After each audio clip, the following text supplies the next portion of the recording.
This episode of the Boat Geeks is sponsored by The Boater's Guide, a free app for Pacific Northwest boaters. The Boater's Guide is adventure and information, right at your fingertips, right when you need it. Find your happy place with The Boater's Guide, a free download on your phone or tablet in the App Store and Google Play.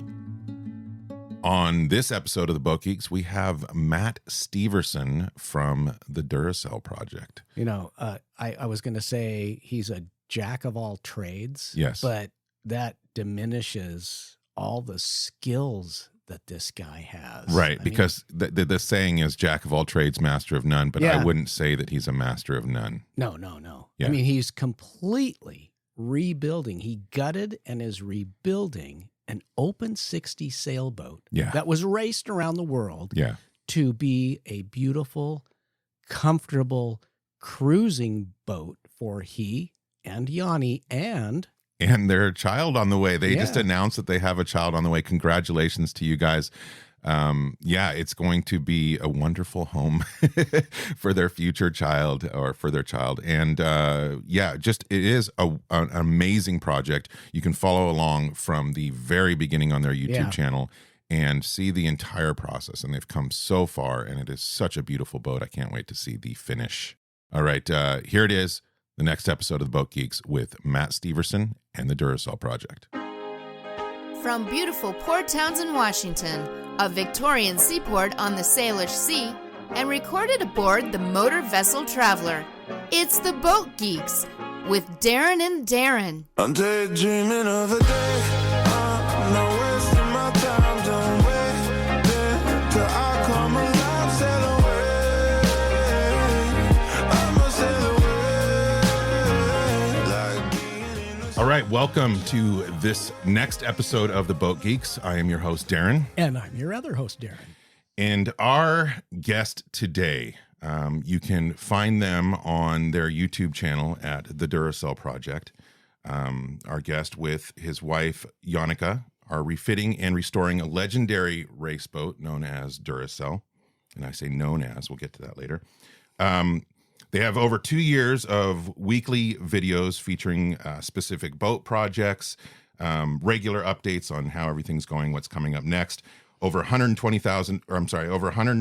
videos, over 80,000 subscribers.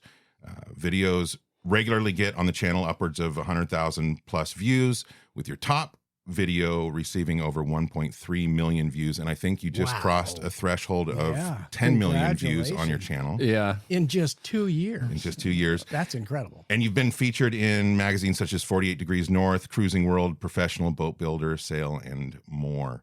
Our guest today, Matt Steverson, Shipwright by trade, and one of 50% of the Duracell Project with Janneke, and the community that's helping you. Yeah. And we'll get into that. So, Matt, welcome to the podcast. Thank you very much. Yeah, we're Excited to be here. We're very excited to have you here. I did do a crash course on your channel and what you've been up to, read a few of the articles, and wow. Yeah. What a project. Yeah. I mean, to say a project, right? Now, you're a shipwright by trade. Is that, are you doing Duracell Project full time now? Is that? Yes.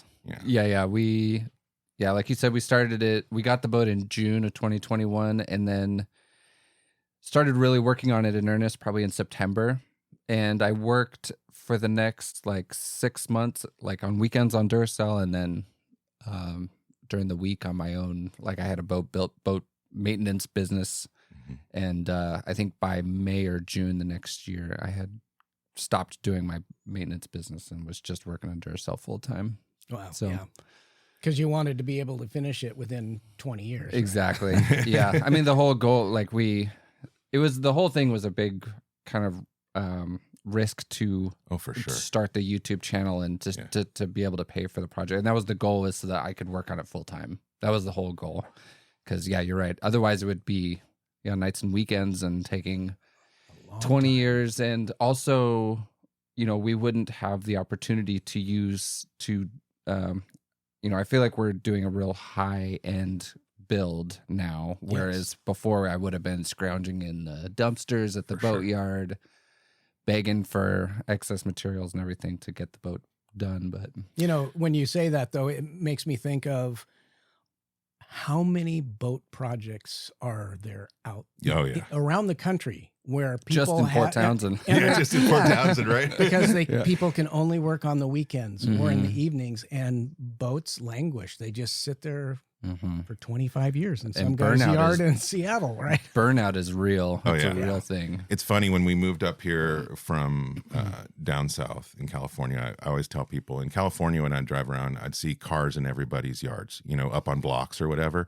Up here, it's boats in everybody's yard. There's a lot of projects, some unfortunately abandoned,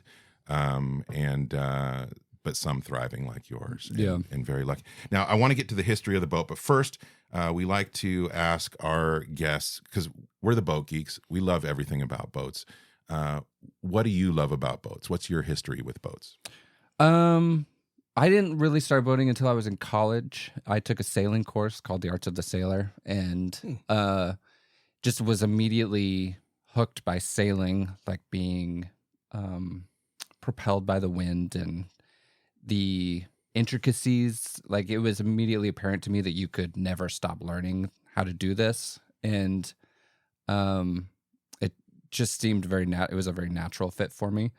And then I got into racing, and I was really, really into racing for about 10 years after college. And I was the reason I really liked racing was for the adventure more than anything else. Is I loved going and doing, like, I got to do the Pacific Cup, and I got to do the race to Alaska, and I got to do the Van Isle, and I got to do all kinds of, just local races around here, which the weather was any different way. And, no the conditions races are alike. Yeah, exactly. And I loved that about it. It was so dynamic. And then, I got into cruising, living on a boat. And then I realized that I love working on boats too. And I just, no two boats are the same. No two boat projects are the same. And everybody has a different idea about how they want their boat to work. And so, what was that transition like from being into the racing element, and then how did you discover the whole cruising element? Because they're so different. I started living on a boat. I was working at a boatyard, and I got a hookup for a liveaboard slip, and I got a 36-foot rough water.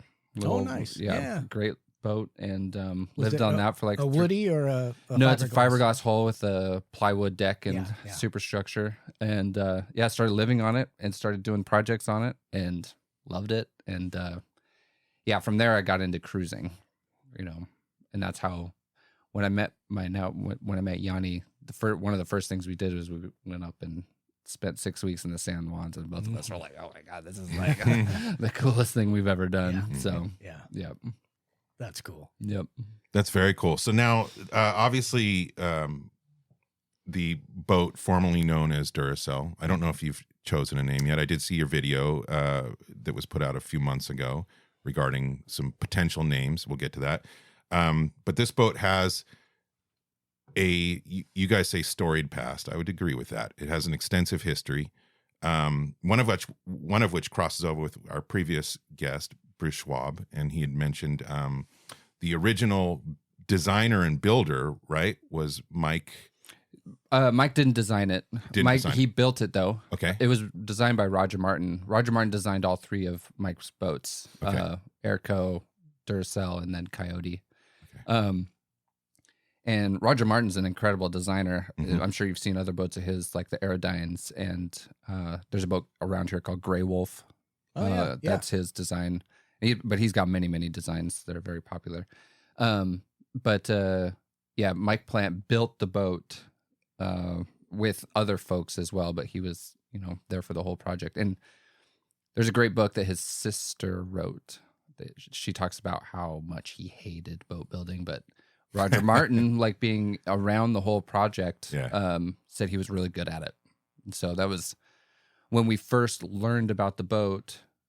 I was working with a guy who knew Roger Martin, and so he put me in touch with him, and I actually got to go out. I was doing deliveries out on the East Coast, and right on. I got to go to Newport, and he pulled out all the files, and we went through all the drawings and everything together, and he let me make copies. And that's so cool. Yeah, it was really, really fun, but it gave me a lot of confidence in the boat itself because Roger talked about how good of a job Mike did in putting the boat together. So, which he needed to, because he put that boat through its paces, or all the owners did over the years.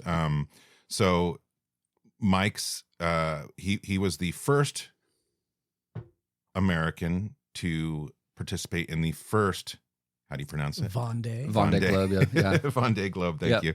I wasn't going to say it wrong. And so, I mean, that's pretty significant as far as that boat's history. That's a huge deal. And then under a new owner and renamed Northwest Spirit, she sailed in and won the Pan Pacific West race, and then had some troubles at sea, and was basically on the hard for 25 years before you purchased her. Yeah, totally. He had done a ton of sailing with the boat. He brought it from the East Coast, went across the Pacific a couple times, and then was always planning. His dream was always to do a circumnavigation, nonstop solo circumnavigation, and unfortunately got cut short. And he lost the rig and put the boat in his backyard, and things get in the way. Life gets in the way. He had a very successful business and started a family, and these things happen. So common story. Yeah, exactly. And how was it you found out? You read something that he posted? Yeah, he put a post on Sailing Anarchy just saying that he had put the boat on the for sale ads on Sailing Anarchy, but then wrote a post saying, I have this boat, it's awesome, and I don't think I can take the project on anymore. I've gotten too old, and we're open to any ideas that anybody has. And so I saw it and I immediately emailed him, and it took us a couple years. We learned about the boat in September 2019, and then it wasn't put in our yard until June 2021. So COVID got in the way, quick. A few other things, and so putting that boat into your yard. Oh my goodness! First of all, what was the name of that trucking company? Associated. They are so good. Yeah, I think they're really, really good. Yeah, the driver was impressive. I think I've seen them moving somebody else's boat in locally in videos as well. You had at one point the clearance on the side of your house.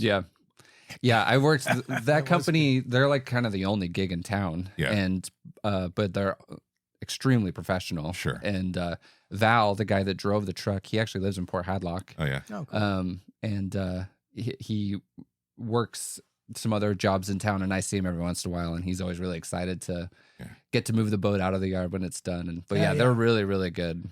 I used to work with them I used to set up the boat show in Seattle with CSR, and they get hired to drive the travel lifts and bring the trucks in and stuff, and park those boats an inch from each other in there. It was really fun. Highly professional. Exactly. If you do check out the channel, which I recommend you do, go back to second video, and you can see this insane job that these guys do.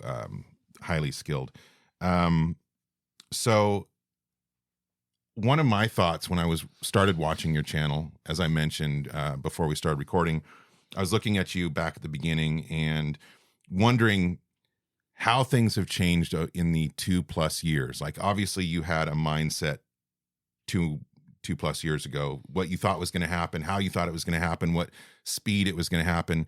What have you learned over this time that kind of has changed your perspective, or, what has the last 2+ years been like in terms of your motivations, your drive, your understanding how the project is moving forward? Well, when we got into it, I would say that we had no idea if the whole YouTube thing was going to work. And that would be a big factor in how the project went, is how well the YouTube channel did. And so at the beginning, like I said, I was just I had all my drawings and everything together, and I had an idea of how I was going to put the boat together. And so we just started, and I guess at the, I didn't know how much like it was going to cost. Mm-hmm. I didn't know how long it would take or anything like that. And it's just a big leap of faith, right? It was a big leap of faith. It's a hard question to answer, but sure. Once the YouTube thing started, that becomes like such a great motivator. Oh yeah. Because we have to get content done every week. We have to show that we've got something done, make the video interesting. And so we've learned how to, make good progress every week, which I think is extremely important. And then, doing our best to leverage the audience that we have as far as because there's a lot of people out there watching that know what they're talking about. Mm-hmm. There's a lot of people that don't know what they're talking about when it comes to like comments and stuff, but there's lots of people that have really good contributions, which we try to leverage. There's, your bowsprit. Yeah, exactly. Though we have this engineer, naval architect who reached out to us really early, and he's done so much for our channel. And that not only makes the boat better, but it makes the channel much more interesting to people, and gives us like legitimacy and credibility. And so, people like him make the project more interesting and better, like the boat better. And so, and there's tons of those people from, Total Boat to my mom, who comes on all the time and is a huge help, and people love to see her on the channel. And so that's awesome. It's, shout out to your mom. Yeah. Shout out to mom. But you didn't Couldn't know do without her. You didn't know you would have so many people actually helping you. Yeah. That's, I think that's wonderful. That was I think the biggest thing that we learned was that we were not expecting all the help and all the encouragement that we get. That's it was, the internet is such a scary place, and you never know how you're going to be received. Exactly. And we still get plenty of hate, but that's only less than 1% of all the encouragement that we get. They're the loudest ones usually. I love the community aspect of it. And, I live vicariously through many YouTube channels and creators, doing things that I may never get the opportunity to do myself. Do you feel like with this, because now you have Patreon, which you can find all this information at their YouTube channel, at the Duracell Project, all the ways to support and get involved. But do you feel like these Patreons are like a board of directors that are keeping you in line and moving, or do you feel it's much more of a supportive community that what is it? I'm sure that added a little bit of pressure in terms of, now you have to deliver. Sure. Which not that your intention was to not deliver. Right. But what is it like having that group of supporters behind you? I would say our relationship with each of them is different. Mm-hmm. Some of them are much more vocal, and whether it's just commenting or emailing us and asking questions, and we love all of it. It's really, it would feel strange to us to not have any kind of relationship with these people that are encouraging us so much and giving us money. Yeah. And so, but yeah, every relationship is different. At the beginning, I think we felt like there was extra pressure to deliver for them, but now we're just in the groove and we understand what we can get out every week. And I think people, the expectations are set. And so, we try to make that happen. We try to get a little bit better every week with our editing and content creation and stuff like that. And so they've never given us any kind of extra. They've never asked for anything, which is that's the craziest part to us, is that we're not giving them anything other than these videos, and they don't need to pay for them. They just decide to do it, and it's the most heartwarming thing ever. So it's interesting the people being involved like that. Do you feel like they're involved because of the history of the boat, or do you feel like they're involved because they want to see you and Janneke succeed? Do you think they're involved because of both? I get involved with stuff like that. Obviously the historic aspect is important, and nobody likes to see boats get broken up or whatever, you know, and history is super important and interesting and vital to, you know, to us as humans, is just knowing our history and the history of the stuff around us.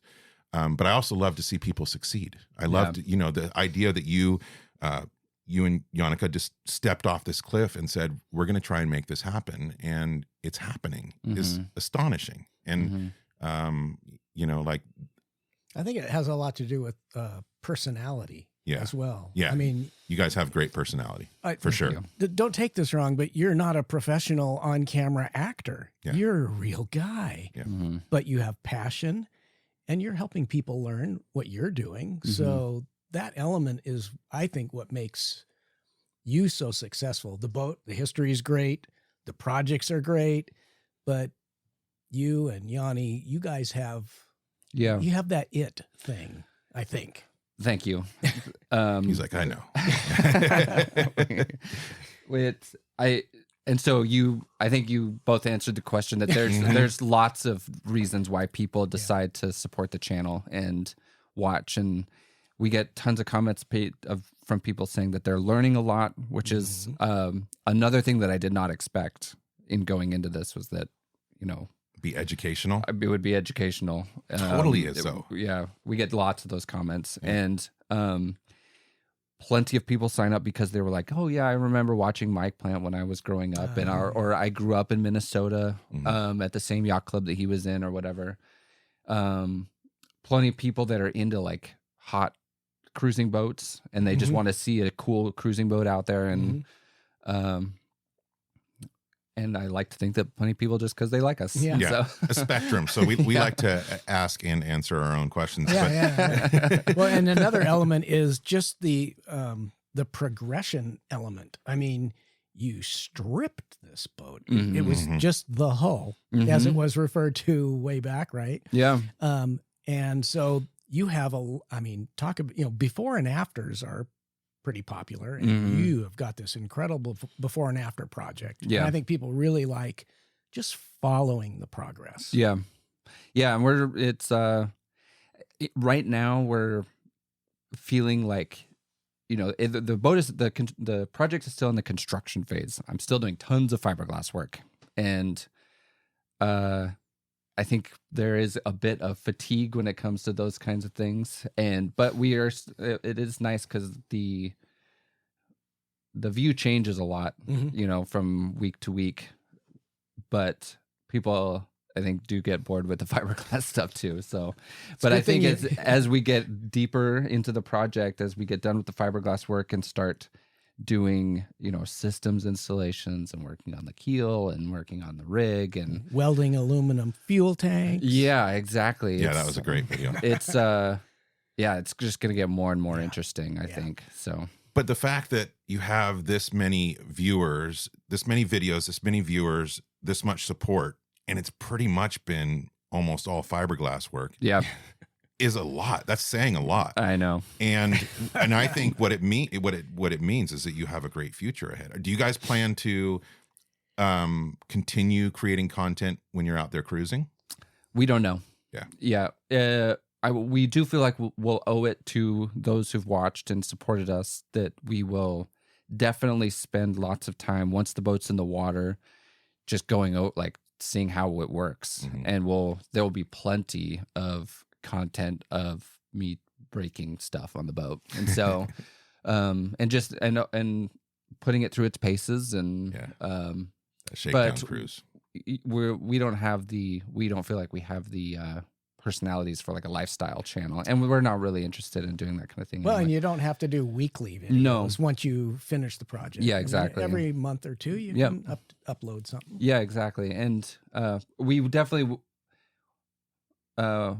want to continue something. We just haven't decided what that's going to be yet. So I have a feeling there'll be quite a lot of people that, you know, would like some kind of update of what you've been up to out there. And how much you're enjoying. We're not going to go cold turkey and just shut it off. But there'll be something. How has this affected? I'm sure you get recognized in various places you go now. It's like, hey, you're the Project Duracell guy, right? It does happen sometimes for sure.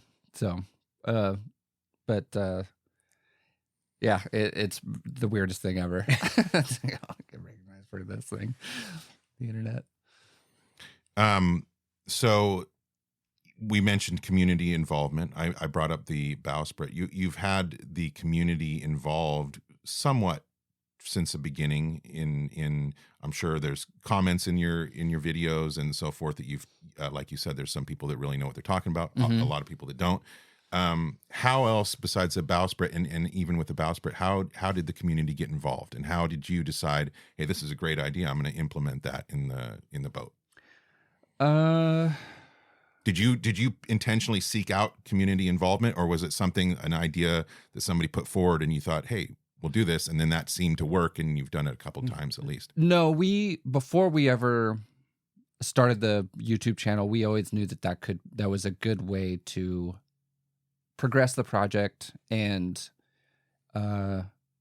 get the algorithm working, and just make for a better boat. Yeah.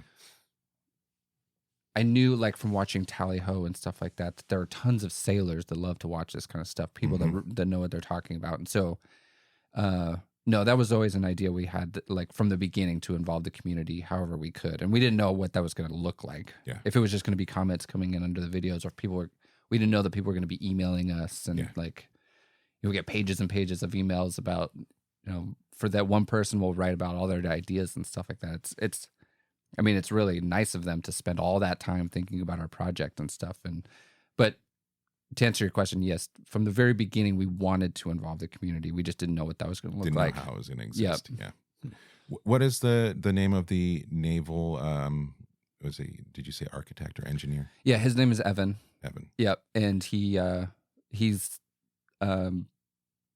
what he does now is he's a naval architect for a tugboat company, but in the past he's worked for Far Yacht Design doing like America's Cup boat stuff. So, and he is a circumnavigator himself. He fixed up a catamaran and took his family cruising. Nice. For like 7-8 years, something like that.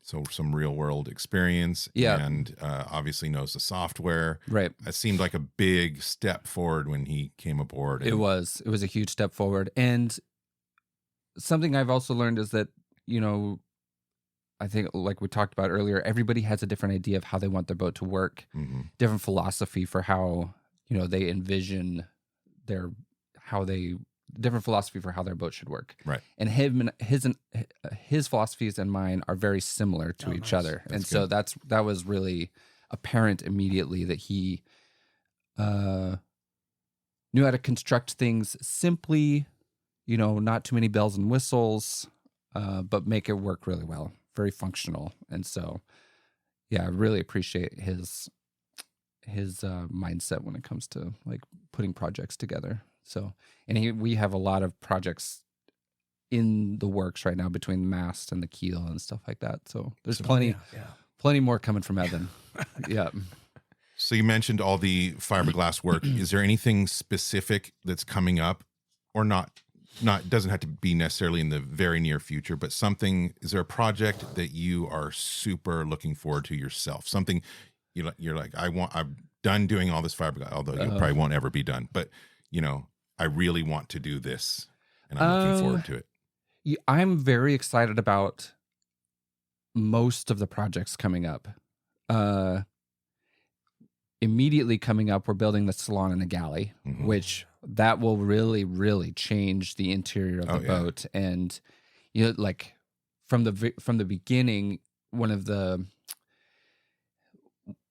Yanni agreed to do this project, she was like, we can do this, but it's got to have a sweet galley in it. And so I was like, so it's kind of the focal point of the boat. And so once that comes together, it's going to be really fun. And I had a guy out who designs galley or kitchens the other day, and we have some really good ideas about how that's going to come together. So that project is going to be really cool just to see the end product. And then in the future, like in the near future, we're going to be doing a lot of deck stuff. which will be interesting because then we're kind of finishing the exterior of the boat and getting ready to paint. Mm-hmm. I'm not excited about prepping for paint, but I am excited about seeing the boat painted. Of course. Yes. The finished. Yeah, exactly.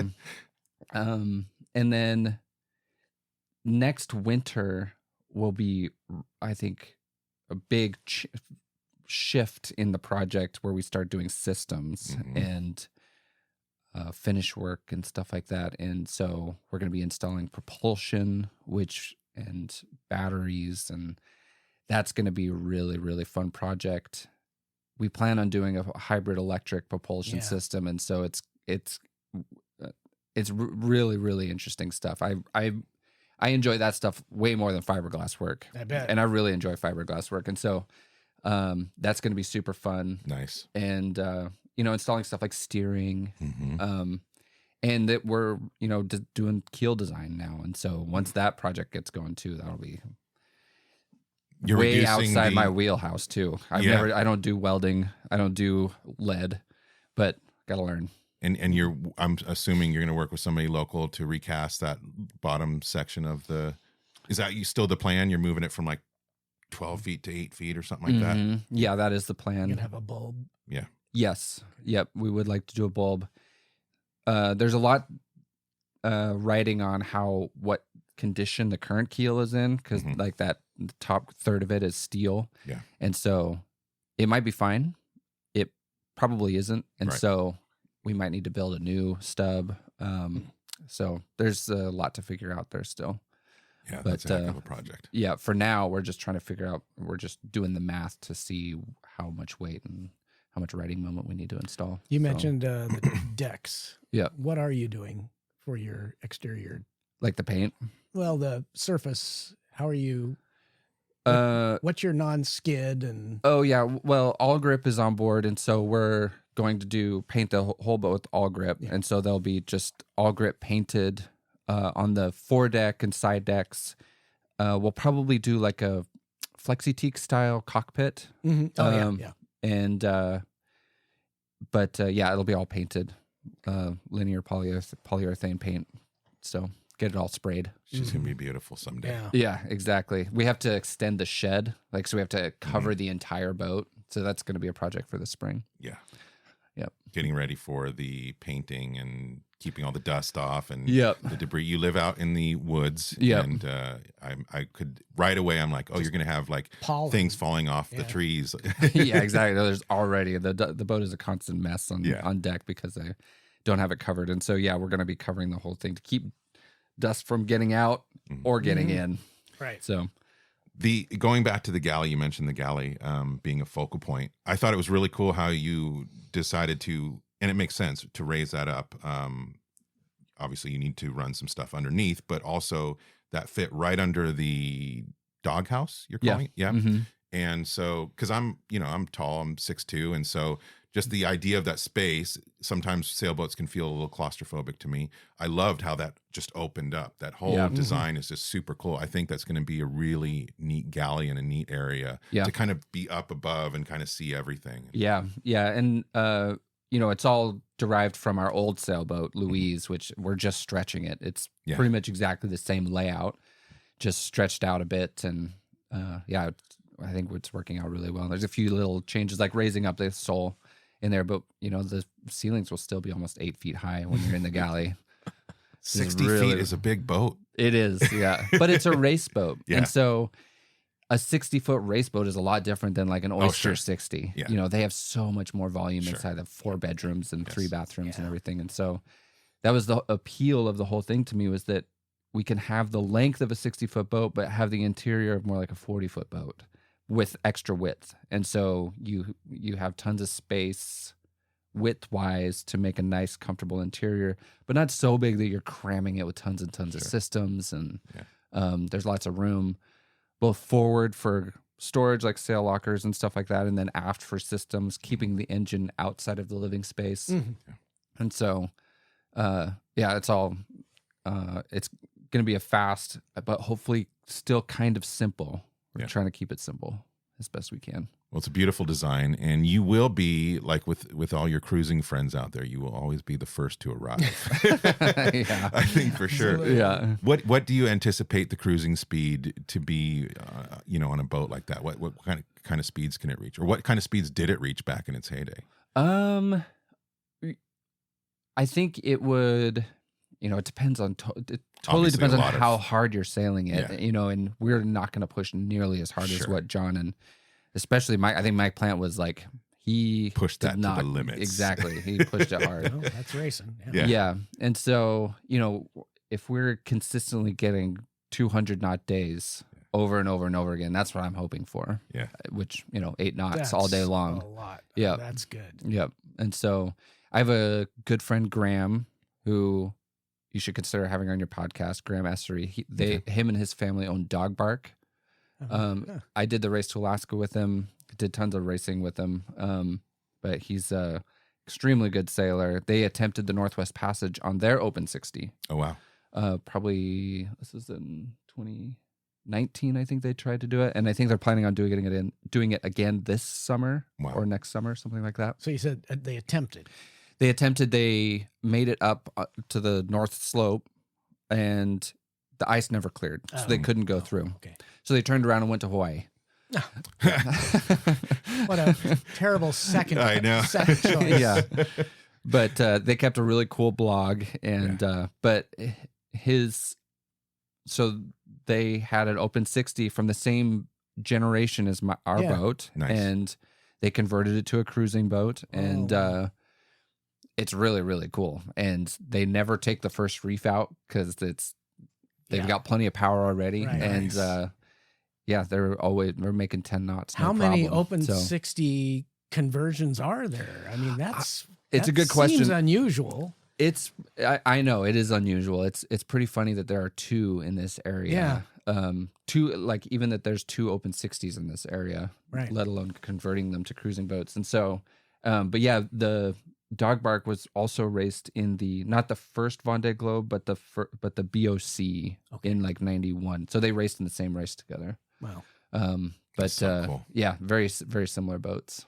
There was a point when I had sailboats, and I was thinking long-term cruising and wanting speed. I thought, a McGregor 65 would be a nice cruising boat. And it's kind of that, the balance between performance and cruising. Mm-hmm. But I think what you guys are doing is going to blow the socks off of a McGregor 65. Well, that boat is like kind of in the same philosophy, I guess, in that it's really long and Simple. super narrow. Yep. And so very easy to push through the water. And it's interesting whole design for sure. Yeah. So I sailed on one in out at Tampa Bay once, and it was eye-opening. yeah. Yeah. That's what got me thinking about it. Yeah, totally. So we had Jesse Weigel, race boss for Race to Alaska, on previously. Yep. Can you tell us a little bit about your experience with the Race to Yeah. Alaska? Sure. I mean, there's got to be some kind of good story there. How could you do the I Race to know. Alaska without what? So what was your boat? What was your crew? What was your experience? It was so we sailed on a Farrier designed F-25C. So they're not built by Corsair. They're not home built, but kind of home built. Like It's a kit trimaran. boat type. Yeah. Yeah, it was a different company that built them that were new to boat building. Right. But the designs are really, really cool. Super, super fast boat. They're all carbon, and very Spartan. And we borrowed the boat from a friend. He originally wanted to do the boat, but didn't have time. And so a guy I sailed with a lot, Al Hughes, who built Louise, which was the boat that we cruised on. Yeah. And he also owned Dog Bark, Wow. the Open 60. He borrowed the boat from Alan and decided to do the Race to Alaska. And this is the first Race to Alaska, 2015. 15. And I had no idea what I was getting into. Nobody did really. yeah, right? Yeah. And so my job was to do the provisioning for the race and to do all the carbon parts manufacturing. So we had to do a new rudder cassette, and we had to do some kind of oar lock thing to figure out how to row the boat, and a few other projects. And so that was my contribution. And there were 3 of us on board. It was Al and Graham and I, and none of us had ever sailed a trimaran before. But it was like the perfect boat for the race, is what Al figured, because it was great in light air. It would be easy-ish to row. We weren't going into the race to row. We were going to you wanted the sail wind. And we had a crazy crossing to Victoria. We were there by 9 o'clock in the morning. I think we were sitting down for breakfast at like 9:30 in the morning. Wow. Yeah, it was windy, and we were realizing what we had gotten ourselves into with this boat, how fast it was, and we immediately went to Goodwill and bought ourselves ski goggles and like waterproof everything. We had full dry suits because it was so wet on board. And so we started at noon or whatever on Sunday, and that first afternoon was really gorgeous, sailing up through the Gulf Islands. It was like a light downwind rate sail through the Gulf Islands. We were kind of in spitting distance of first place, as well as there were some really fast boats right behind us, and we figured it was going to be a really close, like, fun race against these. There were the Bird brothers on their Beach Cat, and there was that new Farrier, I think it was a 28R. I can't remember the name of it, but Canadian guys that were really good sailors. Some other really cool boats. Oh, there was the Paul Beaker's design, the Proa that was designed for the race, and Brandon's Turnpoint Designs catamaran Felix, that was also a really, really cool boat. So there was all these crazy boats in the race. Sure. And we went out through one of the passes out of the Gulf Islands, saw some orcas right there. Nice. It went dark. It got really, really windy, and we sailed hard through the night. And the next morning we woke up and we were like 50 miles ahead. Wow. Yeah. And like sailed hard up until made it through Seymour Narrows, like right at slack. Good timing. Yeah. Jeez. And we knew that was the goal. It's like if we could make slack, we were goners. And so, and it was a hard sail getting up there because it was really getting windy out of the north. And so it was upwind all the way through Seymour Narrows. And so at that point we were like 12 hours ahead. And this was, noon the next day after starting, I think it was. Yeah, is that right? 2? Yeah, that would make sense. Yeah, it was the evening of the second day of the race, and that we had made it through Seymour Narrows. And I think it's just like 10, 15 miles up Johnstone. It makes a hard left turn to the kind of the northwest, and there's a anchorage there called Chatham, or I can't remember the name of the anchorage, but we stopped there for the night.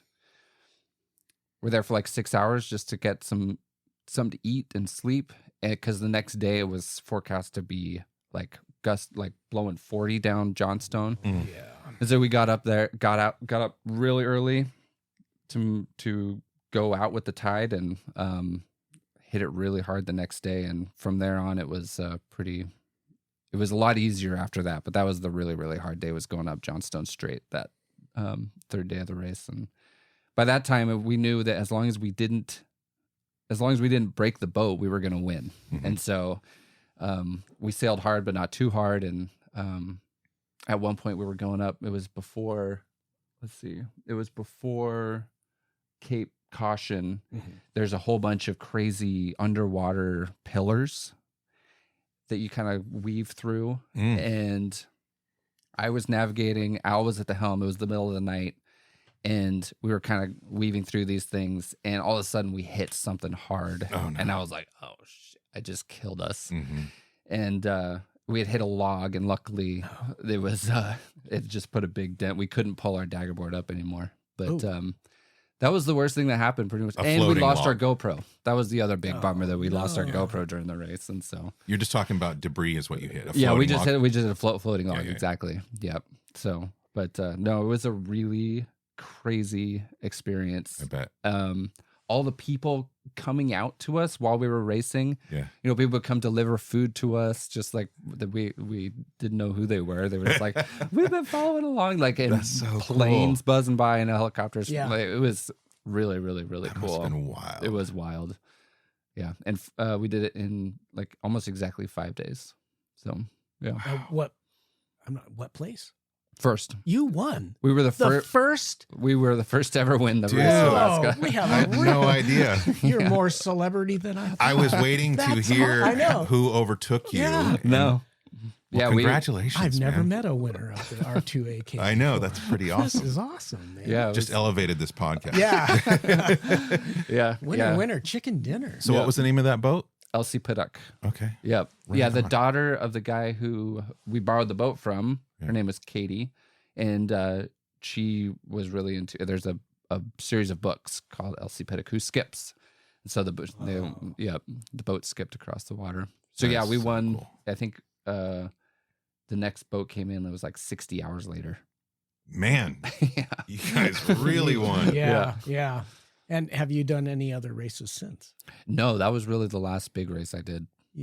Once you do that, Yeah, and yeah, win, yeah. that's a I'm good done. way to go out. Yeah. Yeah. Now it's the absolutely. cruising life. Yeah.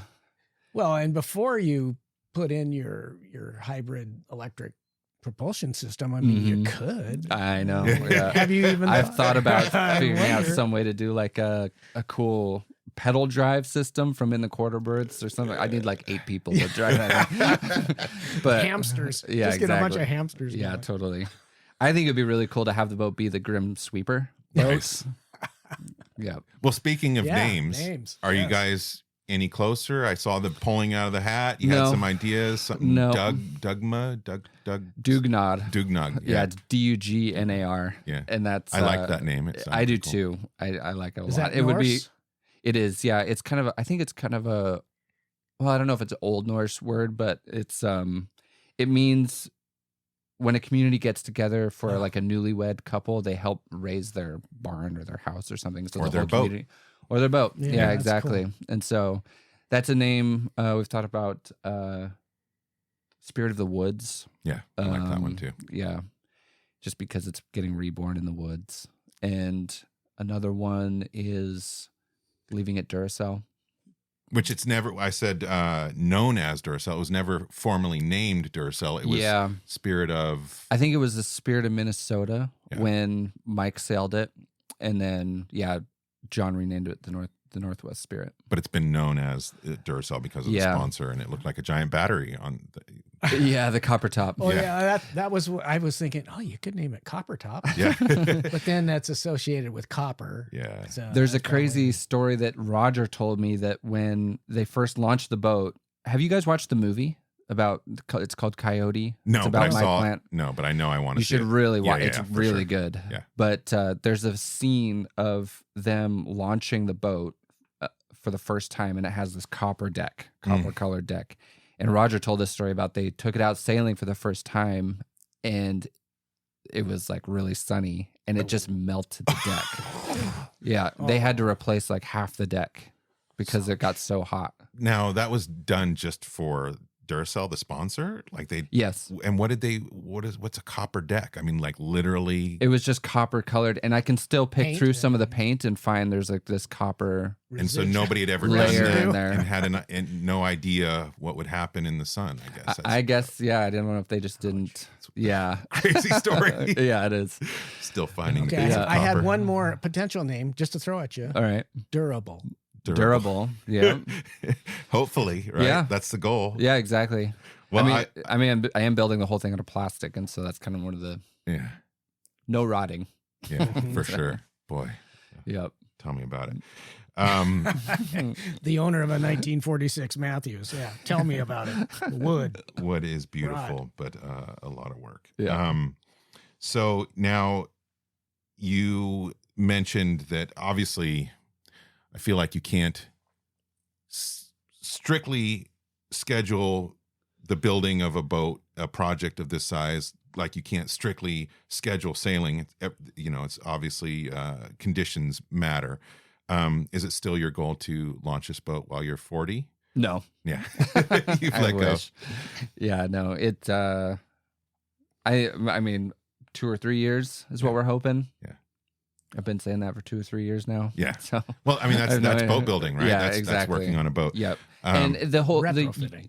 and YouTube has really changed that. A couple other things have changed that too, but and depending on how well the channel does, if it does better, you know, we've all seen Tally Ho and how he's able to hire people, sure, and that expedites the project. If we can get to that point where I can hire somebody, that's the next goal for us. But it all depends on how well the YouTube channel does. I would assume that because you've had the level of success that you've had so far with your YouTube channel, and it's been primarily doing all the plastic work, that you have a lot of potential for growth once you start getting into other projects. I mean, that's my feeling, and just being around YouTube for 15, 20 years. I hope to see that. I hope you explode in growth. Thank you. But I mean, it's just, I feel like when like I mentioned, I follow a couple other channels, Tally Ho included, of projects, boats being built that have incredible history, or I'm really, I connect with the person or the people that are doing the project. And I'm very thankful that I found your guys' channel. No, thank you. Since we've started the podcast, Darren kept bringing up your boat and your project. And so it was always kind of on my periphery of kind of understanding what it was, but really taking the deep dive into everything you're doing. You guys are awesome. Totally great couple to support. The content that you're creating is very engaging. And what I do like about it is it's fun to watch. Your editing has definitely gotten better over 2 years, and you're making a lot of great videos. It's engaging and it's educational, and you guys do have really good personality. So I do recommend everybody check out the Duracell Project on YouTube. And that, I gotta say, that's all Janneke. Like, she does all the editing and filming and everything, and she's like, this is as much a project of hers as it is for mine. Like, we could not do this without each other putting in as much effort as she does. She's doing a great job. I know. You guys make a great team. Interesting. Yeah. And there's a whole slew of YouTube channels in regards to boats and boating and boat building and so forth. And they range from, I don't want to insult anybody, but from kind of poorly done videos, but the subject matter is still interesting, to really, really slick productions.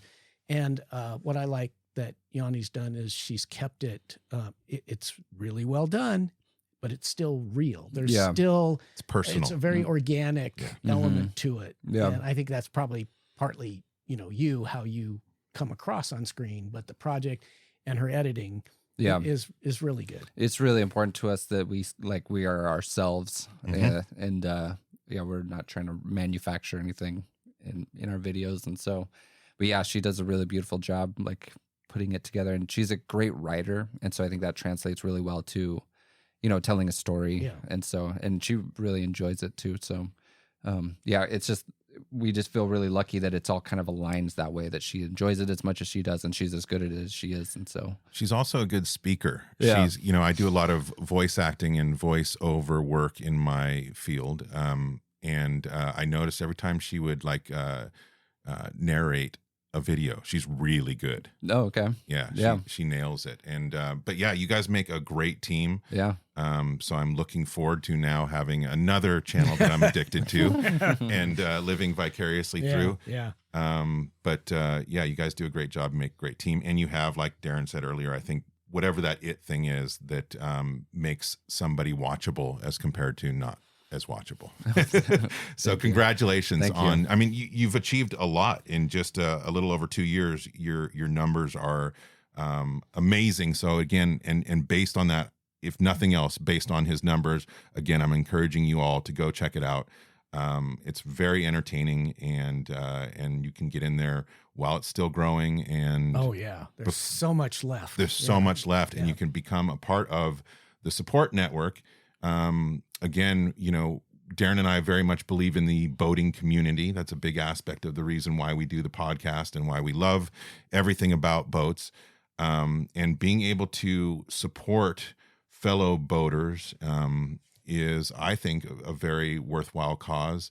And hopefully you'll find that out as well when you check out their YouTube channel. So again, you can find them on YouTube at the Duracell Project, but also Facebook and Patreon at the Duracell Project, and Instagram at _Duracell_project. Is there anything else that you'd like to direct people to? There's a lot of articles out there on what you guys are doing, all the magazines that I mentioned, I'm sure more. But is there anything that you would like to point out specifically? I don't think so. Yeah, I think you covered it all. We kind of stick strictly to YouTube. We're not very good at Instagram and Facebook and stuff like that. Well, you're great at YouTube, so Thank you. You have those skills. I think it's stay tuned. Yeah, right? exactly. That's the key. There's lots to come. Yeah. Do you have a preference when people are wanting to support your project? I noticed you had like PayPal and Venmo and then Patreon. Where if somebody wants to support what you guys are doing, which I know some of you are going to want to do, should they go to Patreon? Is that the best way to support you, or they can do it however they want to? You know, beggars can't be choosers. Sure, but I would say that if you become a Patreon member, then you don't have to watch ads. On our Patreon page, and so that's the only thing. But yeah, we encourage, or we, however you want to support us, we're open to it. So excellent. Yeah. Well, it is a good cause, and can't wait to see more steps of the project.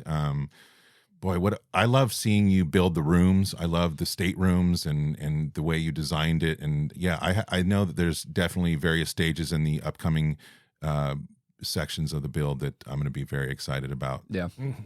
So I'll be staying tuned for sure. Yeah. So, Matt, thank you for being on the podcast. Yeah, thank you. Appreciate it. It was nice to meet you guys. Likewise, and we hope we can have you back. Maybe. There you go. The next big stage or something like that. Yeah. I'm around. Good. Yeah. We're kind of neighbors. Yeah, totally. All right. Excellent. Absolutely. All right. Thank you very much. Thank you. I'm daydreaming of a day. I'm not wasting my time. Don't wait till I come alive. Sail away. I'ma sail away. Like being in the sunshine, waking me up on the bright side, living for a better day. I'ma sail away.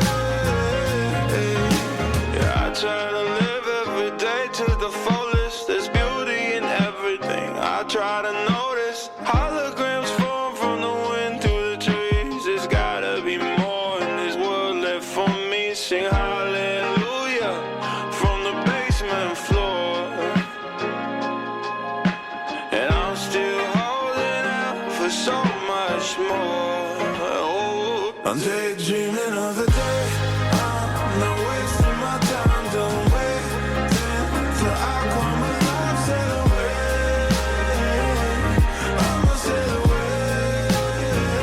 Like being in the sunshine, waking me up on the bright side, living for a better day. I'ma sail away. Now I'm falling asleep on a chair in the kitchen. Wait for a sign, will I learn how to listen? I wanna hear just too easy to speak. Reminding myself I'm not in this too deep. Sing hallelujah on the basement floor. Yeah, I'm still holding out for so much more. Yeah, yeah.